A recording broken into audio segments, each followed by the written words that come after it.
ಸಂಖ್ಯೆ ಕಡಿಮೆ ಇದ್ದಾಗ ಕೇವಲ 80 ಸೀಟುಗಳಿದ್ದಾಗ ಮೊದಲು ಯಾರನ್ನು ಆಯ್ಕೆ ಮಾಡಿಕೊಳ್ಳಲಾಗುತ್ತದೆ ಅಂತ ನೋಡೋಣ. ಇಲ್ಲಿ ಮೊದಲಿಗೆ ನೋಡ್ಬೋದು, ಮಾನಸಿಕ ಸಾಮರ್ಥ್ಯ ಪರೀಕ್ಷೆಯಲ್ಲಿ ಹೆಚ್ಚು ಅಂಕಗಳನ್ನು ಪಡೆದಂತಹ ವಿದ್ಯಾರ್ಥಿಗಳಿಗೆ ಮೊದಲ ಆದ್ಯತೆಯನ್ನು ನೀಡಲಾಗುತ್ತದೆ, ಅವರನ್ನೇ ಆಯ್ಕೆ ಮಾಡಿಕೊಳ್ಳಲಾಗುತ್ತದೆ. ಇಲ್ಲಿ ಬಹಳಷ್ಟು ವಿದ್ಯಾರ್ಥಿಗಳು ಸೇಮ್ ಕಾಸ್ಟ್ ಆಗಿರ್ಬೋದು ಅಥವಾ ಸೇಮ್ ಪ್ರವರ್ಗ ಆಗಿರ್ಬೋದು, ಅಲ್ಲಿ ಎಲ್ಲರೂ ಸೇಮ್ ಅಂಕಗಳನ್ನು ಪಡೆದಿದ್ದಂಥ ಸಂದರ್ಭದಲ್ಲಿ ಫಸ್ಟ್ ಏನಪ್ಪ ಅಂದರೆ ಮೆಂಟಲ್ ಎಬಿಲಿಟಿ ಎಕ್ಸಾಮ್ ಏನಿದೆಯಲ್ಲ, ಅದರಲ್ಲಿ ಯಾರು ಹೆಚ್ಚು ಅಂಕ ಪಡ್ಕೊಂಡಿದ್ದಾರೆ ಅವರನ್ನು ಆಯ್ಕೆ ಮಾಡಿಕೊಳ್ಳಲಾಗುತ್ತದೆ. ಹಾಗಾದರೆ ತಾವು ಇನ್ನೂ ಕೇಳ್ಬೋದು ಗೊಂದಲ, ಹಾಗಾದರೆ ಇಲ್ಲಿ ಮೆಂಟಲ್ ಎಬಿಲಿಟಿಯರು ಕೂಡ ಸೇಮ್ ಅಂಕ ಪಡೆದಿದ್ದರೆ ಹೇಗೆ ಅಂತ. ಹಾಗಾದರೆ ಇಲ್ಲಿ ಏನು ಅಂದರೆ ನೆಕ್ಸ್ಟ್ ವಿಷಯ, ಒಂದು ವೇಳೆ ಈ ರೀತಿಯ ಮಾನಸಿಕ ಸಾಮರ್ಥ್ಯದ ಪರೀಕ್ಷೆಯಲ್ಲೂ ಕೂಡ ಒಂದೇ ರೀತಿಯ ಅಂಕಗಳನ್ನು ಪಡೆದಂತಹ ವಿದ್ಯಾರ್ಥಿಗಳಿದ್ದಂತಹ ಸಂದರ್ಭದಲ್ಲಿ ಅಂಕಗಣಿತದ ಪರೀಕ್ಷೆಯಲ್ಲಿ ಹೆಚ್ಚು ಅಂಕಗಳನ್ನು ಪಡೆದವರನ್ನು ಆಯ್ಕೆ ಮಾಡಿಕೊಳ್ಳಲಾಗುತ್ತದೆ. ಇಲ್ಲಿ ಮೆಂಟಲ್ ಎಬಿಲಿಟಿನೂ ಸೇಮ್ ಇತ್ತು ಅಂದಾಗ ನೆಕ್ಸ್ಟ್ ನೋಡೋದು ಯಾವುದು ಅಂದರೆ ಅವರು ಇಲ್ಲಿ ಅಂಕಗಣಿತದ ಪರೀಕ್ಷೆಯಲ್ಲಿ ಅವರಲ್ಲಿ ಯಾರು ಜಾಸ್ತಿ ಅಂಕ ಪಡೆದಿರ್ತಾರೆ ಅವ್ರನ್ನ ಆಯ್ಕೆ ಮಾಡಿಕೊಳ್ಳಲಾಗುತ್ತದೆ.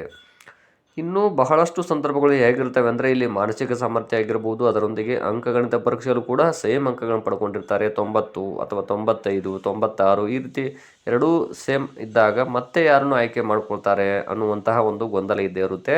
ಹಾಗಾದರೆ ಇಲ್ಲಿ ಎರಡೂ ವಿಷಯಗಳ ಸೇಮ್ ಇದ್ದಾಗ ನೆಕ್ಸ್ಟು ಭಾಷಾ ಪರೀಕ್ಷೆಯಲ್ಲಿ ಹೆಚ್ಚು ಅಂಕ ಪಡೆದವರನ್ನು ಆಯ್ಕೆ ಮಾಡಿಕೊಳ್ಳಲಾಗುತ್ತದೆ. ಈ ಅಂಶವನ್ನು ಕೂಡ ತಾವು ಗಮನಿಸಬೇಕು.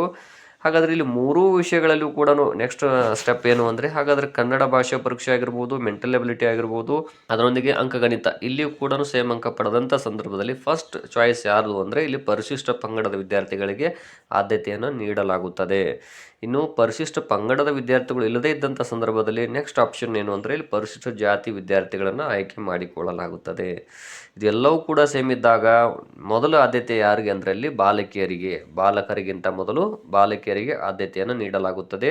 ಇಲ್ಲಿ ಅದರೊಂದಿಗೆ ಇಲ್ಲಿ ಮೊದಲನೇದಾಗಿ ಎಲ್ಲವೂ ಕೂಡ ಸೇಮ್ ಇದ್ದಾಗ ಅಂದರೆ ಇಲ್ಲಿ ಇಲ್ಲಿ ಎಲ್ಲವೂ ವಿಷಯಗಳನ್ನು ತಾವು ನೋಡಿದರೆ ಇಲ್ಲಿ ಅಂದರೆ ಮೊದಲನೇದಾಗಿ ಕನ್ನಡ ಭಾಷಾ ಪರೀಕ್ಷೆ ಆಗಿರ್ಬೋದು, ಮೆಂಟಲ್ ಎಬಿಲಿಟಿ ಆಗಿರ್ಬೋದು, ಅಂಕಗಣಿತ, ಅದರೊಂದಿಗೆ ಇಲ್ಲಿ ಇನ್ನೂ ಇಂಪಾರ್ಟೆಂಟ್ ವಿಷಯ ಏನಪ್ಪ ಅಂದರೆ ಪರಿಶಿಷ್ಟ ಪಂಗಡದ ವಿದ್ಯಾರ್ಥಿಗಳು ಇದ್ದರು, ಹಾಗೂ ಇಲ್ಲಿ ಪರಿಶಿಷ್ಟ ಜಾತಿ ವಿದ್ಯಾರ್ಥಿಗಳು ಕೂಡ ಇದ್ದಾಗ ಬಾಲಕರಿಗಿಂತ ಬಾಲಕಿಯರನ್ನು ಮೊದಲ ಆದ್ಯತೆ ಅಂತ ಹೇಳಿದೆ.